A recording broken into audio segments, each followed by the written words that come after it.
Bom, vamos ao primeiro exercício daquele uma hora depois, que é para mostrar algumas coisas sobre como o IP funciona, como isso se relaciona com o sistema operacional, com alguns comandos do sistema operacional.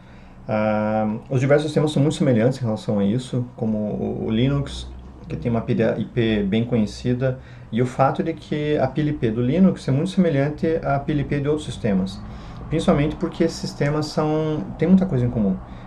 O Unix BSD 4.4 BSD, onde foi primeiro implementada a PLP, acabou servindo de exemplo para muitos outros sistemas. Então você vai achar parte disso no Linux, parte disso no FreeBSD, parte disso no macOS e parte disso até dentro do Windows mesmo.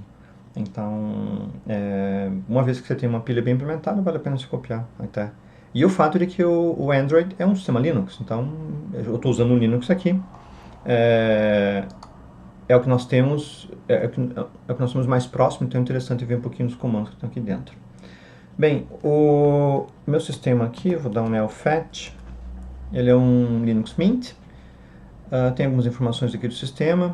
Todos os comandos que eu estou usando aqui você pode instalar no seu Linux. Um sudo apt get install vai resolver, ou um snap, alguma coisa do gênero, mas a bem na verdade é o padrão que nós temos em quase qualquer sistema. E um dos pontos interessantes aqui é usar o ifconfig para ver como é que está funcionando, o que tem dentro da minha configuração de rede, de interfaces. O ifconfig é o interface config. E aqui mostra que a minha interface WLAN tem o endereço IP 192.168.0.20, que é o endereço IP que foi dado para mim pelo meu router aqui de casa, pela estrutura que está rodando dentro da minha casa, que mantém a estrutura funcionando.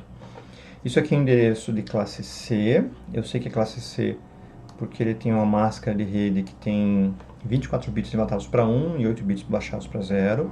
Vejo isso porque o endereço IP tem 32 bits, a máscara também tem 32, e 255 são 8 bits, todos de 1. É tudo 1. Então eu tenho 3 sequências de tudo 1 colocadas aqui dentro, e uma de 0 aqui também. Isso faz com que o meu endereço de rede seja 192.168.0 e o meu host, neste host, seja 20. Então, essa máquina é a máquina 20 da rede 192.168.0. Todas as redes, essa aqui é uma rede interna, em todas as redes, começando por 92.168 alguma coisa, por 172.16 até 172.24, 23, se não me engano. E começando por 10, todas essas redes são redes internas. São usadas internamente porque, como nós temos um número pequeno de endereços IP, o endereço IP tem 32 bits, ou seja, vai 2 elevado a 32 a 4 bilhões e pouquinho. A gente tem um pouco mais de 4 bilhões de endereços pelo mundo. Eu tenho a impressão que os devices de uma província da Índia, uma província da China já devem bater de longe esse número. Quem dirá dos devices de toda uma Índia, toda uma China, né? E o resto do mundo também. Então, nós usamos esses endereços internos para regrar nossa rede interna, e daí só nosso router para frente tem um endereço que seja verdadeiro, que possa negociar com os outros e rotear pela rede toda.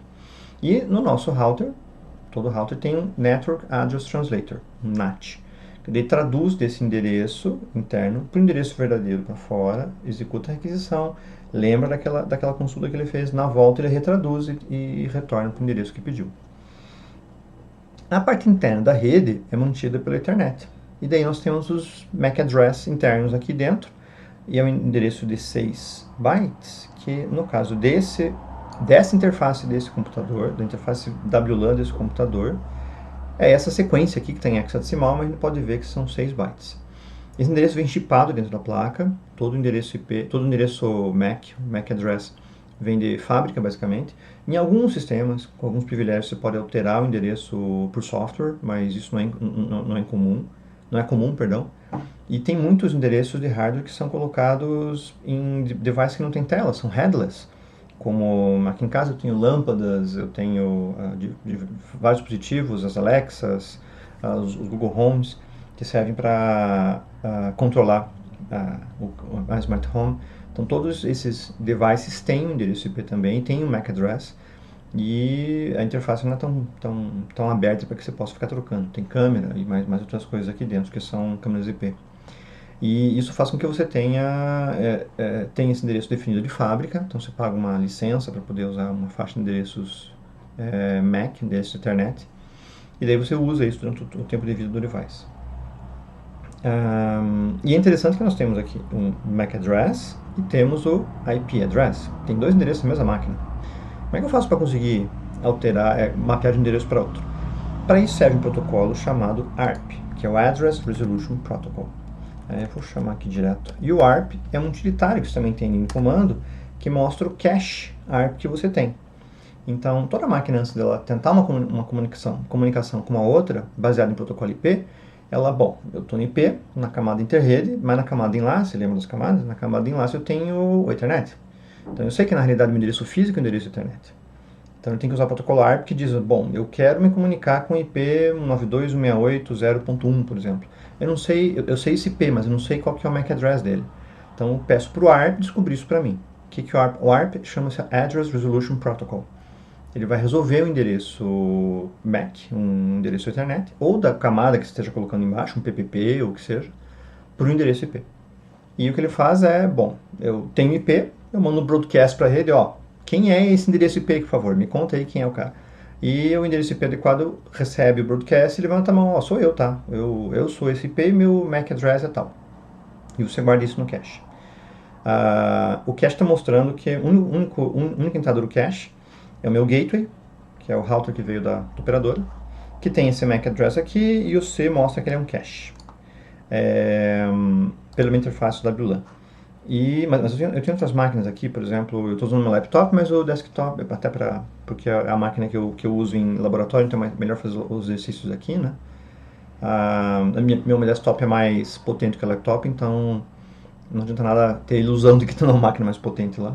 Eu vou dar um ping na minha máquina que é o meu desktop, então ping 92.168.0. O endereço dela é 62.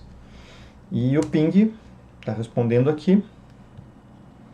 O ping é parecido com o Pong, né? Você manda um ping, sabe um Pong. Na realidade é um protocolo chamado ICMP, Internet Control Messaging Protocol. E o ICMP é um protocolo usado para gerência de rede e para outras tarefas. Tanto o ping usa ele, como o traceroute usa ele também, para descobrir a rota entre você e um certo destino na internet. Então são protocolos utilitários aqui.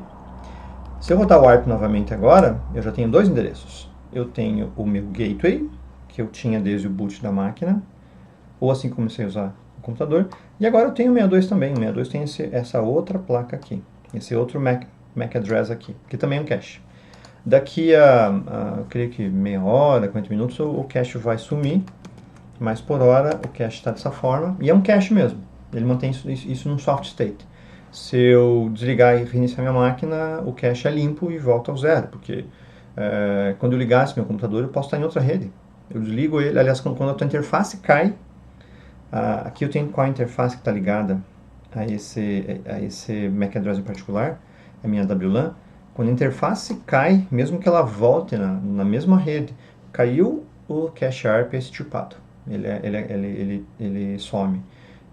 Porque é o fato de que eu estou aqui em casa, aí fecho a tampa do laptop, vou até o TFPR, abro lá dentro, eu estou em outra rede, e ele tem que reaprender os caches novamente. Numa máquina que é um servidor, que é muito visado ou que tem muita comunicação, você pode colocar alguns endereços no cache ARP por hardware. Ele não vira um cache, né? O endereço está ali gravado especificamente. Tem comandos para tudo isso. Você pode usar um man ARP para ver quais são os comandos. E o man, para qualquer comando Linux, você consegue ver e ver algumas utilizações e coisas assim. Para você use aí a letra Q. E, bom, a gente tem outros aplicativos que são úteis para esse tipo de coisa. Tem um aplicativo aqui em particular que eu sempre uso em rede, que é o Nmap, que é de um site insecure.org. O insecure.org é um site onde eles mostram o Nmap, que é uma das ferramentas, Network Mapper, ferramenta antiga até.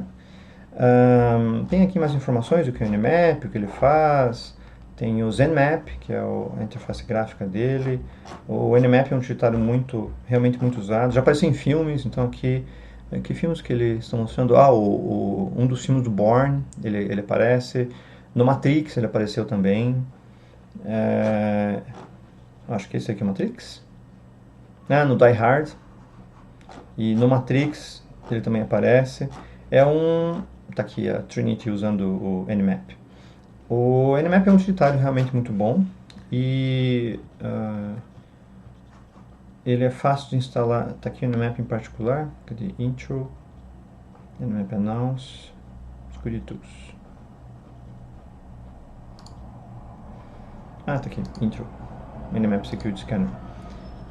E ele é usado e está disponível para instalação em diversos sistemas operacionais. Eu na realidade só usei ele em Linux, mas eu tenho a impressão que ele deve poder rodar pelo menos no macOS, em outros BSDs, de forma adequada. Tem uma interface gráfica que é o Nmap. Isso pode instalar por um sudo apt-get, fica muito fácil. E o que a gente tem aqui é o fato de que eu posso usar o Nmap para descobrir coisas sobre a rede. Então, o meu Cache Sharp me mostra algumas informações, mas eu posso tentar descobrir, por exemplo, quais são os hosts que estão conectados à rede. É bem comum fazer isso, não pode fazer isso com o que a gente chama de um ping sweep, que é buscar, usando esse SMP, todos os hosts que estão disponíveis na rede. A minha rede é 192.168.0 e eu posso usar o nmap-sp, que é um sweep usando esse SMP, do 192.68.0, que é a rede, e daí eu zero a parte host, uso 1.0 novamente, e digo que a máscara de bits que eu quero é a barra 24, que então vai dizer, olha, todos os hosts que começam com 92.68.0 que eu achar, eu vou tentar descobrir se eles estão ativos ou não. Eu rodo aqui, e opa, nump não existe, deixa eu nmap, deixa eu rodar aqui, ele vai acertar no nmap, ele vai demorar alguns segundinhos, porque ele vai fazer buscas por uma classe C inteira, e ele tem que esperar a classe C resolver isso pra gente. Já veio. Ele descobre que tem todos esses hosts up aqui. Tem alguns, ele diz a latência do host, e eu posso fuçar em particular cada um desses hosts. Esse aqui tem muito cuidado em usar o Nmap, principalmente acho que não seria bom se usarem ele para um endereço que seja externo e nem tampouco no ambiente de trabalho de vocês. Na rede local de vocês, fiquem à vontade, ele pode ser um ping sweep de Nmap, também pode ser um prenúncio de um ataque. Então, boa parte das defesas de rede, dos watchdogs, dos firewalls ativos e o resto, eles detectam o Nmap, dos Intrusion Detection Systems e outros, detectam uma ação do Nmap com um possível prenúncio de um ataque, uma tentativa de ataque. Então, tenha bastante cuidado com isso. Na rede local interna de vocês, porém, não vai ter problema nenhum. Então está aqui o meu host, o meu principal host, que é o meu desktop, que está aqui do lado. O desktop é o 62, como está colocado aqui, é esse que eu tenho, e eu posso querer descobrir mais coisas sobre ele, por exemplo. Então, clear aqui, nmap, dessa vez, eu vou usar o "-ss" para fazer uma busca por sync, -t4 do 92.168.0.62. E essa busca aqui, claro, essa busca eu tenho que ser root, então vou dar um sudo aqui, vai pedir minha senha de superusuário. Ele vai buscar mais informações sobre os serviços que estão rodando. Ele vai usar o "-ss", diz que ele está usando um sync, que é o primeiro pacote de um serviço do TCP, do Three-Way Handshake do TCP. E aqui nesse caso ele está rodando, ele descobriu 3 serviços aqui, descobriu qual que é o meu MAC address, já resolveu o fabricante, porque os primeiros 3 bytes do MAC address, você pode consultar numa base de dados e descobrir qual é o fabricante. Descobriu o fabricante é Gigabyte Technology, que é a marca da minha placa-mãe ali nesse servidor.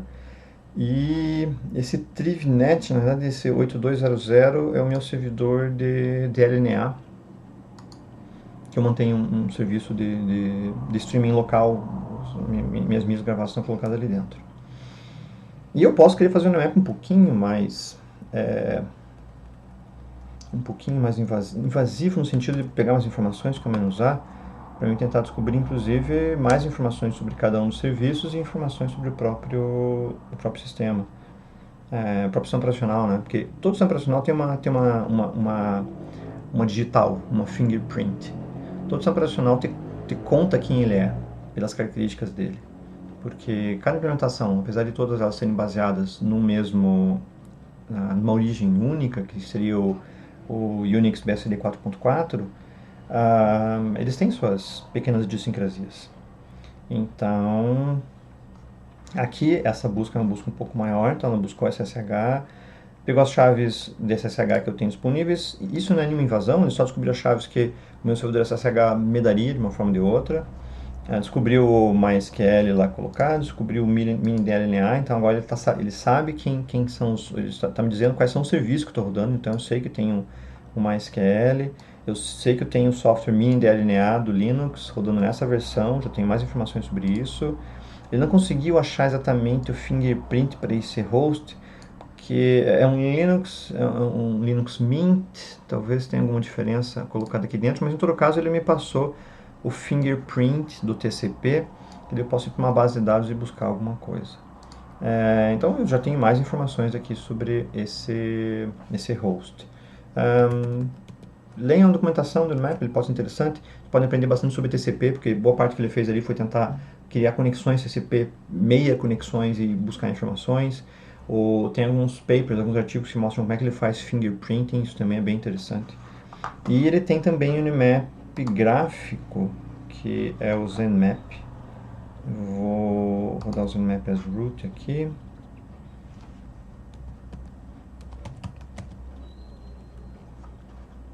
E o ZenMap basicamente... O Su falhou?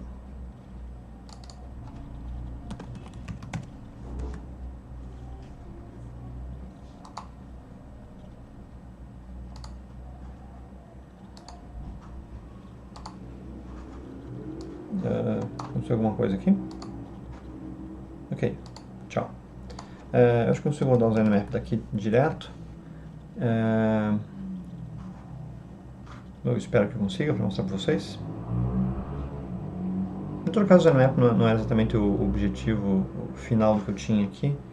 Eu vou, por hora, deixar ele de lado. Sempre que faz uma demonstração, alguma coisa acontece, né? Na verdade, esse aqui acho que é o meu terceiro take, porque a rede caiu no meio dos takes anteriores. Então já estou gravando pela terceira vez. Talvez acho que eu já estou falando um pouco mais rápido do que já devia. Acho que o ZenMap não vai querer trabalhar.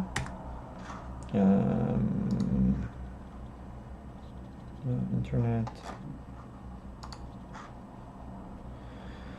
Enquanto ele tenta buscar, tem uma outra informação que acaba sendo interessante, que é o Wireshark. O Wireshark é um utilitário que serve para fazer buscas dentro da rede, e o Wireshark é o que a gente chama de... o ZenMap está aqui. Usuário não root. Ok. Ele já estava ali, estava escondido atrás da câmera. Tadinho. Então agora tem vários ZenMaps aqui. Esse aqui é a mesma coisa do ZenMap que eu tinha feito anteriormente. A única diferença é que na realidade ele tem uma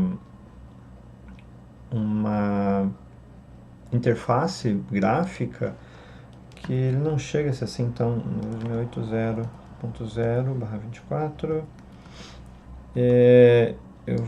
Mas você pode fazer algumas coisas mais simples. Então aqui tem esses scan, mas eu posso fazer um ping scan, por exemplo, "-sn no /24. Deixa eu ver se consigo fazer isso. Está rodando o Nmap, ping scan timing. Ele já consegue mostrar ali todos os hosts que estão aqui dentro. Eu posso ver um pouquinho da topologia de rede. Então claramente eu percebo que essa topologia é uma topologia que todas as máquinas estão conectadas no mesmo host, então elas estão no mesmo barramento. Ficou um pouquinho mais fácil aqui.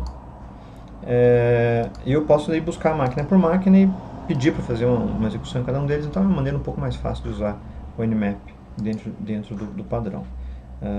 Vou fechar mesmo assim, ok, não preciso de mais disso. Um outro utilitário que é interessante é o Wireshark, que na realidade ele serve para conseguir buscar informações para você e detectar pacotes de rede. Deixa eu fechar isso daqui.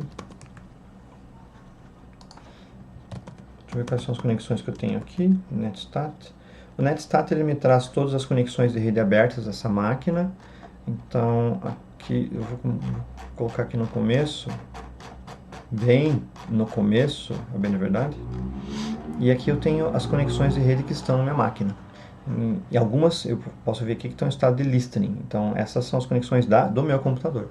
Eu tenho um Postgres rodando aqui dentro, tenho um MySQL rodando aqui, tenho um Postgres, tenho mais serviços rodando. E esses serviços, por exemplo, o Postgres está em estado de listening. Ele está ouvindo conexões. O MySQL também está ouvindo conexões. Tem algumas conexões antigas aqui que estão fechando, estão sendo fechadas, tá? ou estão estabelecidas, ou estão no close waiting, estão esperando para serem fechadas. O NetStat-A mostra todas as conexões disponíveis na tua máquina. E eu vou rodar o Wireshark aqui, mas vou rodar ele como sudo. Então, sudo Wireshark. Ele também vem no menu aqui. Acho que se eu buscar aqui Interrede Internet, ele tem o Wireshark, está aqui.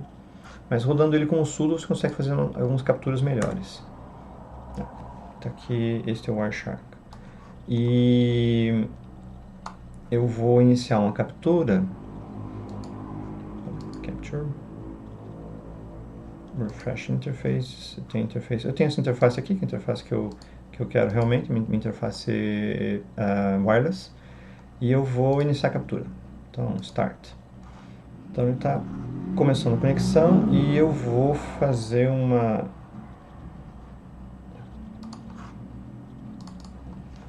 Pode ser o google.com. A gente foi lá e buscou alguma coisa. Ótimo. Vou parar a captura. E o Nmap, ele funciona mostrando todos os pacotes que estão sendo capturados. Então, na verdade, tem um monte de pacotes aqui, né? E o conteúdo de cada pacote que você queira. Então, até mesmo os ARPs são todos colocados, toda a informação que você precisa, algumas retransmissões aqui, tá vendo? Isso é interessante, ele teve que fazer uma retransmissão, porque provavelmente o pacote se perdeu, ou coisa assim. Isso daqui, por exemplo, esse pacote, é ele fazendo, a gente pode ver aqui, uma busca no destination, a resposta, aliás, que eu pedi do DNS. Então, essa daqui é a minha query do DNS. O DNS é um pacote, ele usa a porta UDP53, ele está mostrando aqui User Datagram Protocol, e é o DNS que resolve o nome que eu dei. Eu dei o nome google.com, ele resolveu para o endereço IP que foi colocado. Então aqui dentro eu consigo ver o meu frame Ethernet, ele tem todo o header do frame Ethernet colocado aqui dentro. Todo o header do Ethernet em particular, destination, o source, o tipo que está rodando, que é o IPv4, que é o que está rodando dentro do conteúdo, né? Eu consigo ver o header do meu IPv4 e consigo ver exatamente no pacote onde é que ele está, né? Então eu tenho aqui campo por campo do header do pacote IP e eu consigo ver o header do meu pacote de IP e finalmente consigo ver o conteúdo da query, que é a query DNS que foi colocada aqui dentro. Ele está onde eu estou pedindo aqui a minha question, que é a minha query, que eu estou dizendo, olha, eu quero saber quem que é google.com, quem é o servidor que dá acesso ao google.com. Depois, para esse servidor, eu pergunto quem é o www.google.com, por exemplo. Depois disso, eu tenho que achar a query TCP, que vai ser a busca do meu de web em particular, onde ele vai aparecer, tá aqui o TLS, eu só não consigo ver o conteúdo do pacote, porque é um transmission, é um pacote encriptado, mas eu já consigo buscar em cima da query TCP que eu fiz. O interessante é que o Wireshark é útil para que você possa descobrir informações sobre as queries que você está rodando, sobre o que está rodando dentro da rede. E é claro que eu desejo que isso não aconteça muito frequentemente para vocês, mas volte e meia você é obrigado, quando quase nada mais funciona, você está tentando fazer tudo o que você acha correto e não funciona, desça para o nível da rede. Rode um Wireshark e vá ver se o pacote que está passando na rede é exatamente o que você queria. Quem sabe tem algum erro um pouco mais complexo que você não tenha visto. E por isso que é importante que o programador conheça bem sobre a tecnologia de rede e como é que ela pode funcionar. Você consegue sair de situações bem nefastas sabendo exatamente como é que a rede funciona, e o programador é sempre uma ferramenta em termos de conhecimento útil na caixinha de ferramentas que o programador tem. Isso daqui é o que eu queria mostrar para vocês inicialmente dessa parte de rede. Tem muito mais coisa para mostrar realmente. Talvez eu faça depois alguma coisa sobre programação em rede para mostrar um socket. em um server socket rodando em Java, que é a linguagem que vocês conhecem, para trabalhar aqui, mas por hora é isso. Até mais, voltem lá para a palestra, por favor.